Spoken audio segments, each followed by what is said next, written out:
자, 오늘 이제 마지막, 그러니까 시험 범위의 마지막 진도. 갑자기 추가가 돼서 교재에도 문제가 없어요. 그래서 선생님이 만든 거다 이거. 만들었으니까 꼼꼼하게 잘 풀고 조금 급하게 만들어서 선택지를 좀 꼼꼼하게 봐. 그것도 공부가 될 거니까. 자, 일단은 본문 먼저 같이 분석해 봅시다. 자, 일단은 이 글의 제목은 어느 시대에든 간에 인문학이라는 학문은 필요하다. 요 얘기를 하고 있는 거야. 자, 일단은 총 6단락으로 되어 있거든요. 이 중에 이제 한 단락 한번 해보자. 첫 번째.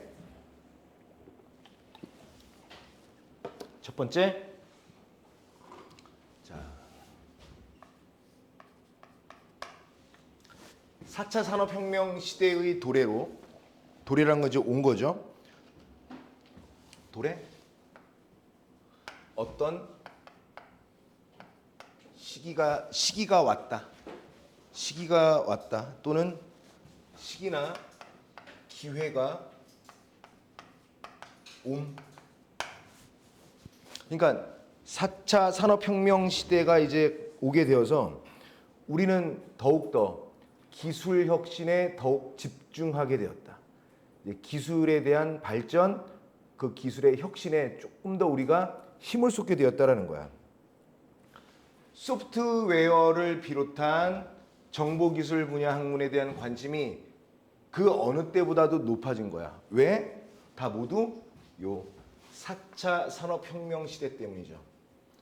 요것 때문에 우리는 기술 혁신에 더 집중하게 되었고, 그 다음에 소프트웨어를 비롯한 정보기술 분야 학문에 대한 관심이 어느 때보다도 높아졌어.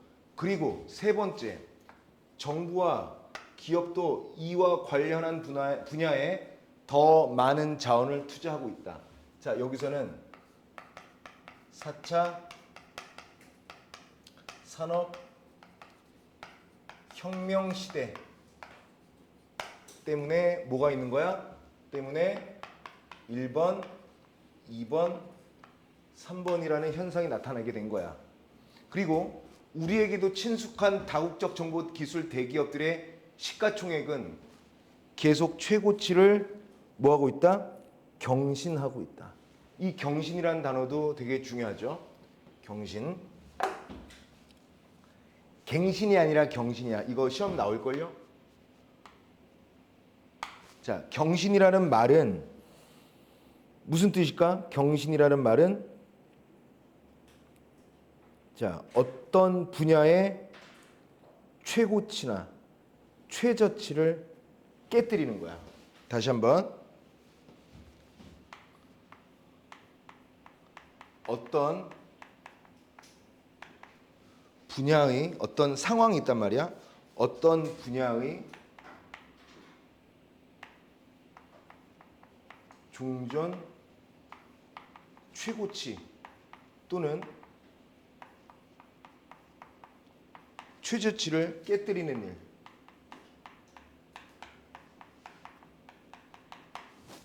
요거랑 비교해야 될 게 뭐가 있느냐면 갱신이라는 말이 있어요.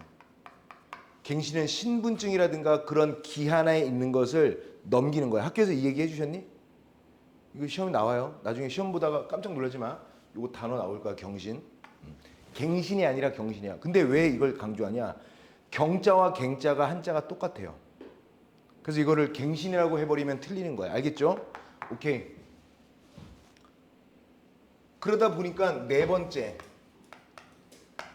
뭐야? 그래. 다국적 정보기술 대기업들, 얘네들의 시가총액, 회사가 되게 성장하고 있다는 거죠. 그 다음에 초등학생들도 어떤 분야의 종전 최고치나 최저치를 깨뜨리는, 여기 나왔네요.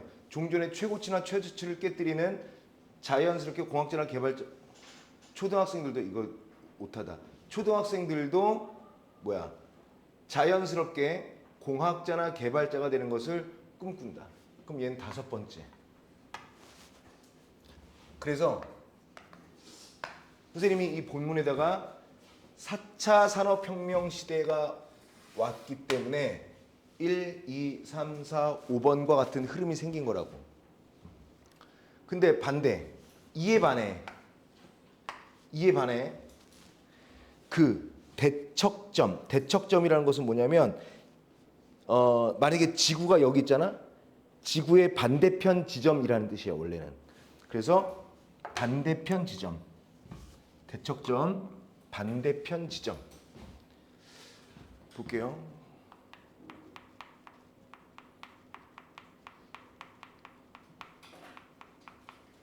대척점에 있다고 여겨지는 인문학은 점점 그 자리를 잃어간다. 이 흰색 분필로 필기한 것과 분홍색으로 필기한 부분이 서로 어떻게 되고 있어? 대조적 현상을 보이고 있다라고 얘기하고 있지. 자, 심지어 인간의 섬세함과 창의성이 반드시 필요하다고 생각되는 직종에서도 서서히 인간이 밀려나고 있다. 이 때문에 여러 관점에서 인문학의 가치와 필요성에 대한 질문이 제기된다. 정말 인문학은 안 필요한 거야? 이에 대한 나의 대답은 no, 그렇지 않다라는 거야. 이게 주장이죠. 인문학은 어느 시대이건 사회의 환경을 막론하고 반드시 필요한 학문이다. 이게 바로 글쓴이의 주장이야. 주장이 첫 단락에 있죠. 그래서 얘는 이 글 전체를 봤을 때 얘는 두 과일식이다. 핵심 내용이 앞에 와 있다. 앞부분에 와 있다. 이런 내용입니다. 그치?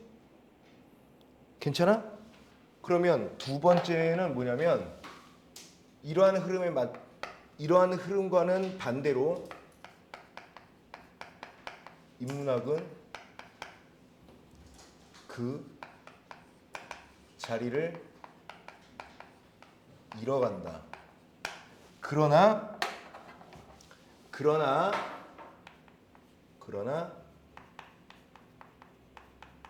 인문학은 언제나 우리 인류에게 반드시 필요한 학문이다. 이렇게. 괜찮을까? 응? 괜찮아? 하나 괜찮아? 응. 민지야 괜찮아? 도현아 이해했지? 다음 단락으로 넘어갈게. 두 번째 단락. 자, 요거. 이 인문학이 점점 위기가 온다라는 것은 되게 오래전 일이지만 선생님 대학 때도 마찬가지야. 그때도 문사철 그랬거든요. 이게 여기서도 나오는 말이지. 두 번째 단락.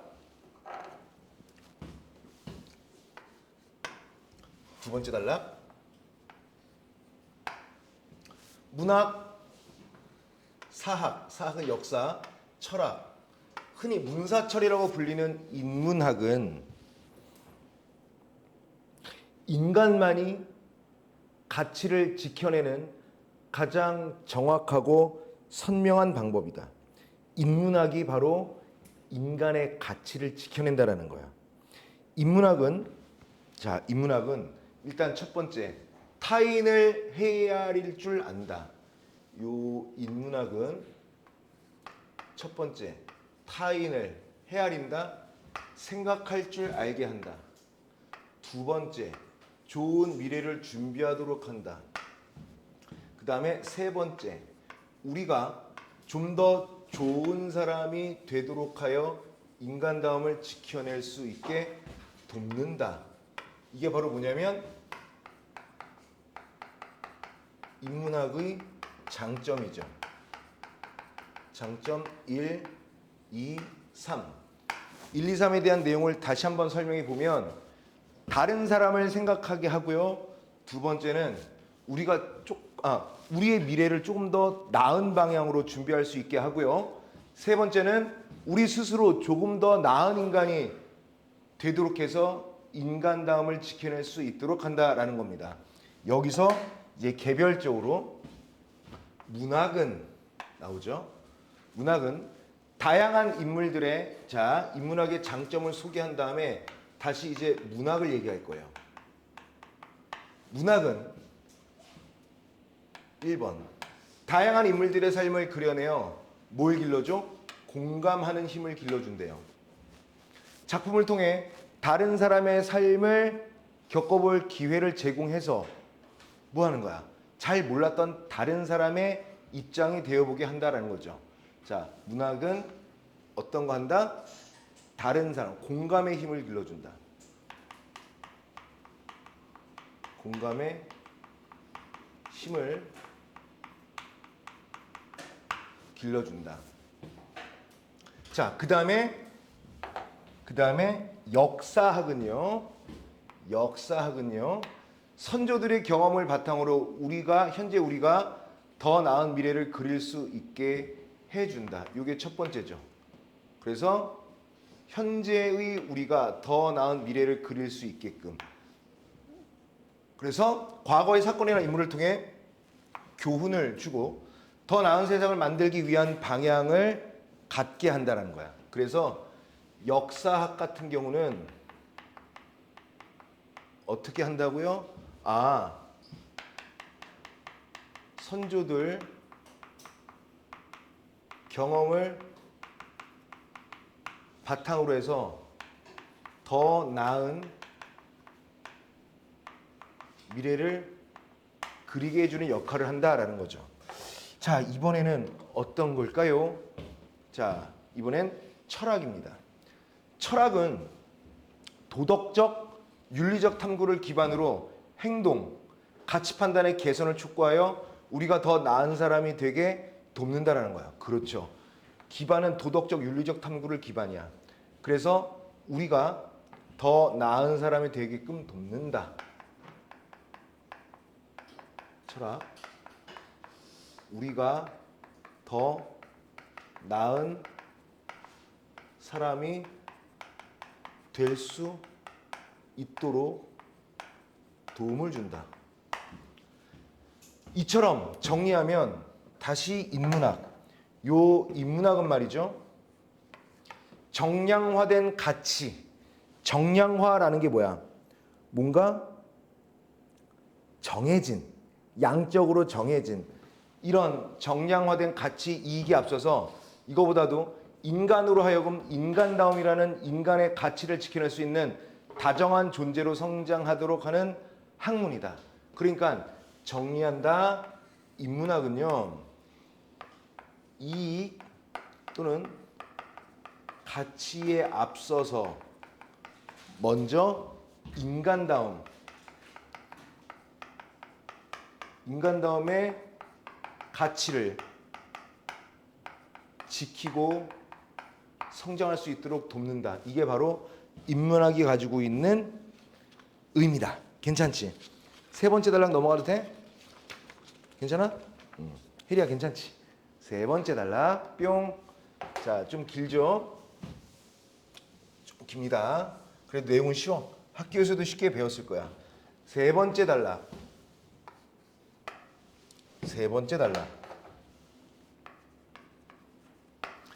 자, 누군가는 빠르게 발전하는 효율성의 시대에 인간다움이나 다정함이 뭔 쓸데기가 있느냐라고 뭐 할 수 있다라는 거야. 자, 중요한 부분입니다. 누군가는 빠르게 발전하는, 자, 무슨 색깔로 할까? 자, 빠르게 발전하는 효율성의 시대에 인간다움이나 다정함이 어떤 씀이 있느냐고 반론할 수도 있다. 반론 중요해. 이거는 필자는 인문학 중요하다라고 얘기했거든. 그랬더니 여기에 따라 웃기지 마. 뭐가 필요해라고 하는 거야. 그래서 이거는 뭐냐면 인문학에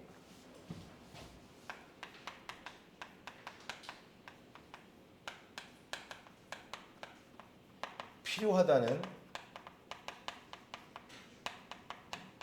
주장에 대한 예상되는 반론이야. 그런데 이 반론에 대해서 뭐라고 대답하느냐? 그러나 인간다움과 다정함이야말로 이 사회를 지탱해온 힘이다. 그래서 이 노랗게 선생님이 쭉 밑줄 그은 거는 뭐냐면 이 반론에 대한 재반박입니다. 언젠가 생활고를 겪던 어린 형제에게 무료로 식사를 대접한 식당 주인의 선행이 알려졌다. 주인은 형제에게 따뜻한 말을 건네며 언제든 자신의 가게에 오라고 했다. 이를 알게 된 사람들이 식당 주인에게 응원과 함께 주문을 전달하며 자신들에게는 음식을 주지 않아도 되니 그 다음에 그 형제가 또 오거나 다른 어려운 이들이 왔을 때 음식을 내어주라고 부탁했고, 사람들은 아주 그냥 이 착한 식당 주인 돈줄 내줘야 되겠어 라고 해서 돈으로써 그 식당 주인의 선행에 많은 사람들이 공감해주고 응원해주고 한 거란 말이죠. 그러니까 인간이 인간에 대한 따뜻함, 인간이 인간에게 보일 수 있는 어떤 미덕, 아름다움, 이것에 따른 긍정적 효과를 여기서는 돈줄내기라는 사례로 얘기한 거예요. 그리고 이게 방송에까지 그 사연이 소개된 거야. 뒤늦게 소식을 접한 이들도 비슷한 상황에 놓이면 자신 역시 그렇게 행동할 것이라는 반응을 보였다. 결과적으로 이 일은 뭐야? 식당 주인이 했던 식당 주인의 선행은 어려운 형편의 손님들에게도, 식당 주인에게도, 그리고 다른 사회 구성원들에게도 모두 좋은 일이 된 거란 말이야. 만약 형제가 식당에 갔던 날 사람이 아닌 존재가 주문을 받았다면, 기계가 주문을 받았다면, 키오스크가 주문을 받았다면 이런 일이 가능했을까? 아닐걸? 이처럼 인간은 공감, 그 다음에 다정함, 이것에 기반한 인간다움으로 결국 인간만의 정답에 이른다. 이는 느리고 때로는 당장의 이익에서 멀어지는 듯 보이지만 결국 좋은 결과라는 값을 만들어내고, 개인은 물론이거니와 그 개인이 소속된 또는 그 개인이 살아가는 그 사회를 발전 또는 성장시킨다는 얘기야. 괜찮지? 적을 것도 없어요. 그래서 이거는, 여기는 예상되는 반론에 대한 재반박이 있었고요. 그 다음에 식당 주인의 선행을 예로 들었죠. 예시. 서진이 잘 자. 서진이 잘 잤죠? 네 번째 단락. 네 번째. 보자. 네 번째. 이와 더불어 인문학은 왜 필요해? 이것도 중요하죠. 인문학은 비판적 사고력과 독립적 판단 능력을 길러준다는 거야. 이것 또한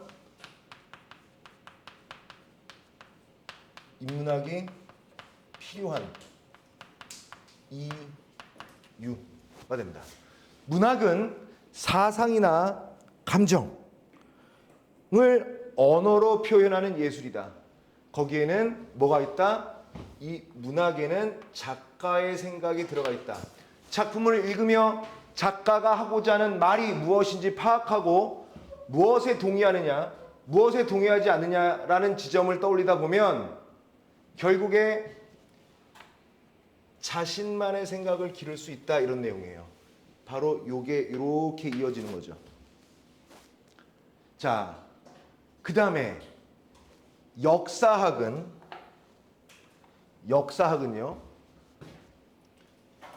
인류 사회의 변천과 흥망의 과정을 다루는 학문으로서 단순한 사실에 새로운 해석과 가치를 부여하여 역사적 사실로 만드는 역사가의 해석이 들어간다. 자, 그러면 역사학은, 자, 보자고요.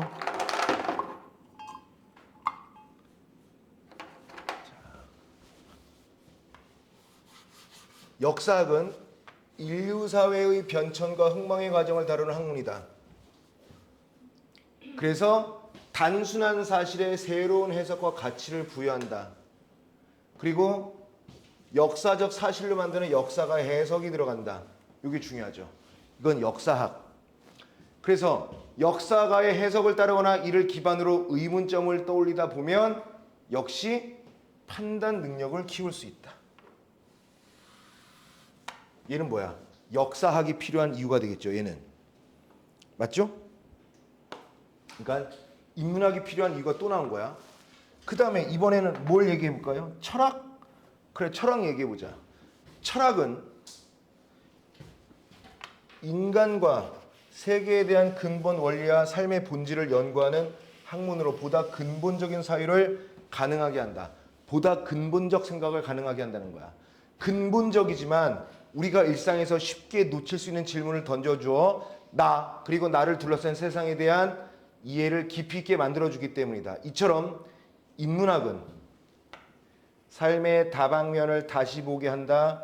그래서 우리로 하여금 스스로 질문하고 해답을 찾도록 하는 사유의 기초 근육을 만들어주는 역할을 한다. 이런 내용이에요. 그러니까 네 번째를 요약하면 인문학이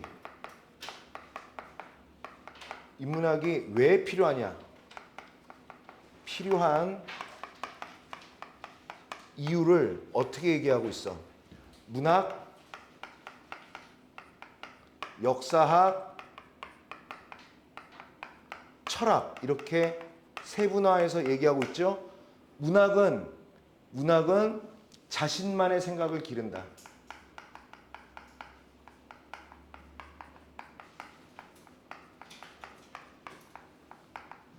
역사학은 판단 능력을 키운다.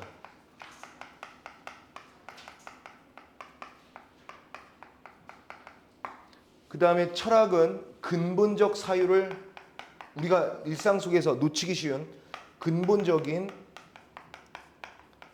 사유를 가능하게 한다. 그래서 인문학은 필요하다. 이런 내용이에요. 어렵지 않지? 응? 자, 다섯 번째 단락. 조금 가장 긴 부분이야. 가장 긴 부분입니다. 자, 볼게요. 다섯 번째 단락. 누군가는 수많은 전문가가 연구한 수준 높은 지식에 쉽게 접근할 수 있는 시대에 굳이 다 해주는데 자의적인 사고력과 판단 능력을 키워야 할 필요가 있느냐고 반문할 수가 있다. 이거는 또 무슨 뜻이야?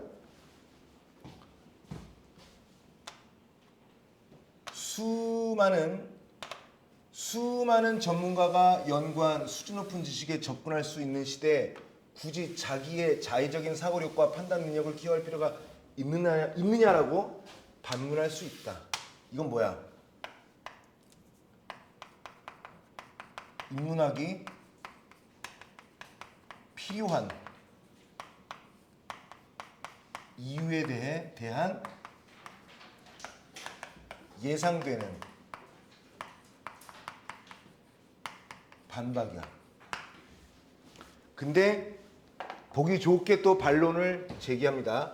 그러나 비판적 사고력과 독립적 판단 능력은 현대에 와서 그 중요성이 더욱 커지고 있다. 오히려 더 커진다. 이건 무슨 뜻이야? 재반박이죠. 이 반박에 따른 얘는 재반박을 한 거야. 정보 기술 기업들이 이용자를 붙잡아 두기 위해 자극적 정보를 자주 노출하는 것은 널리 알려진 사실이고, 실제로 2021년 한 정보기술 기업에서 근무했던 직원은 기업이 의도적으로 정치적 양극화를 조장하고 가짜 정보라든가 혐오 발언 등을 방관하고 있다고 폭로했습니다. 일상에서 자주 접하는 추천 알고리즘의 부작용도 역시 간과해서는 안 되고요. 추천 알고리즘 마치 맞춤 상품처럼 우리에게 꼭 필요한 정보를 제공해 주는데, 이런 추천 알고리즘은 유사한 내용의 정보만 제공함으로써 어떻게 확증 편향을 강화할 위험이 크다. 이거 중요합니다. 확증 편향을 강화할 위험이 크다. 이 알고리즘 때문에 이런 위험이 생긴다라는 거예요. 확증 편향이 뭔지 아니? 자기가 가지고 있는 가치관이나 어떤 신념, 여기 이런 정보에만 주목하는 거라고. 자기가 여기서 확증 편향이라고 한다는 거 중요한 단어입니다.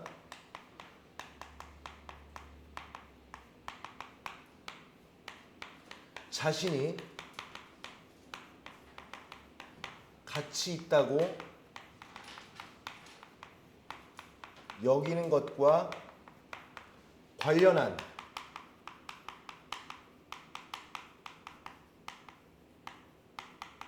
정보만을 얻는 겁니다. 그래서 그쪽이만 빠지는 걸 얘기하는 거야. 그래서 그 외의 정보는 무시하는 경향이야. 이게 바로 확증 편향이야. 이건 위험하다는 거죠.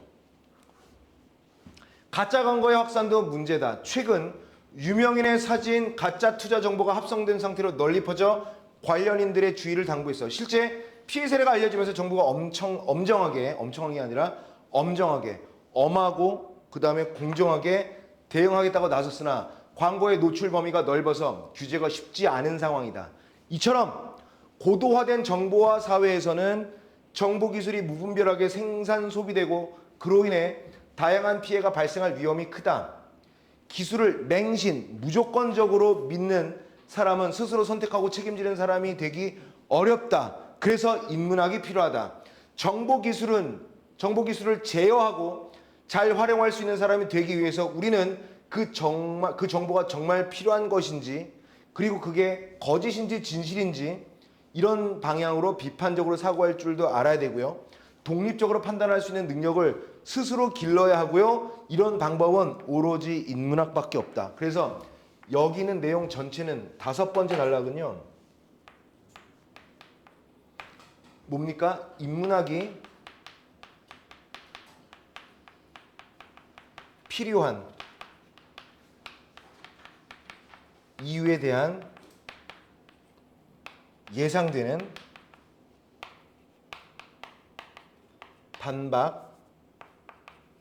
반박에 재반박을 한 겁니다. 안 그러면 이러한 문제들이 생길 거니까 이런 내용입니다. 알겠죠? 마지막 결론 들어갈게요. 결론. 자, 결론은 간단합니다. 내용도 쉽고요. 분량도 적어. 자, 쉽네. 자, 6번째 단락. 인간의 가치를 지키고 스스로 사고할 줄 알게 하는 학문은, 즉 인문학과 같은 학문은 시대를 막론하고 언제나 필요하다. 막론하고 따질 필요 없이 무조건적으로 필요하다.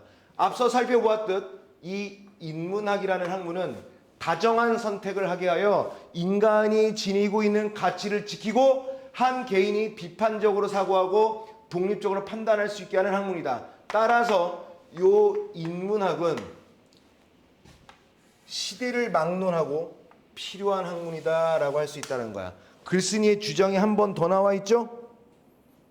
그치? 여기서 중요한 거 하나 얘기해 줄게요. 중요한 거. 자, 요거 보면 여기에서 이거 시험에 반드시 나오는 거야. 인간의 가치를 지키고 스스로 사고할 줄 알게 하는 학문은 시대를 막론하고 필요하다. 일단 이게 무슨 뜻이냐? 대전제입니다. 연역 추론인데 얘가 대전제야. 그 다음에 소전제가 나왔죠. 인문학은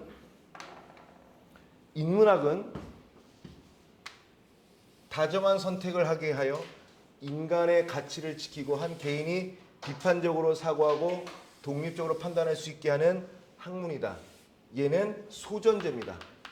대전제와 소전제의 일은 결론이 바로 뭐냐? 이거죠. 인문학은 시대를 막론하고 필요한 학문이다라고 할 수 있다. 얘가 바로 결론이야. 칠판 잠깐 볼래? 대전제에서 소전제, 소전제에서 결론으로 이끄는 추리 방법을 연역 논증 또는 연역 추리 또는 3단 논법, 이런 거야. 무슨 뜻이냐? 얘를 간략하게 소개하면 이런 거야. A는 B다. B는 C다. 그러므로 A는 C다. 이렇게 가는 게 연역법이에요. 알겠죠? 알겠죠? 그런데 아까 앞에 5번째 단락은 어때요? 많은 사례들을 통해서 결론을 지었죠. 그래서 앞에 5번째 단락은 무슨 법이냐면 귀납법이라고 해요. 그래서 이 글의 5번째 단락은 귀납추론, 6번째 단락은 연역추론이다. 마지막 마무리 읽어볼게. 자, 뭐냐. 응? 자, 인문학은 우리에게 인간이란 무엇냐, 어떠한 선택을 하는 존재냐라는 물음표를 주고 모두를 조금이라도 더 인간다운 삶으로 이끌어 나간다. 이는 사회 구성원이 인간성을 상실한 극한 상황으로 내몰리지 않도록 한다.